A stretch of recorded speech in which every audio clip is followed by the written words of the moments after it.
taştı can yetip evine. Ak taşlı çağında yatlap balvini al yarın derdimine dirman eylere. Al yarın derdimine dirman eylere. Yiğitliğin gittiğine dur kıvatine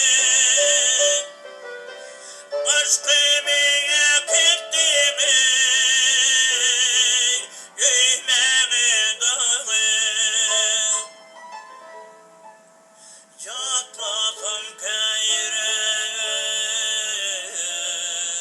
kedur yandığı sen veriptin şeyleri pirman eylere.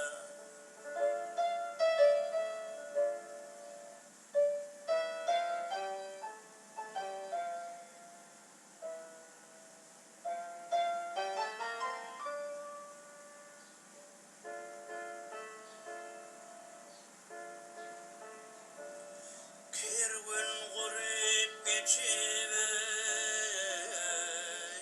gitti bülü ay keşfim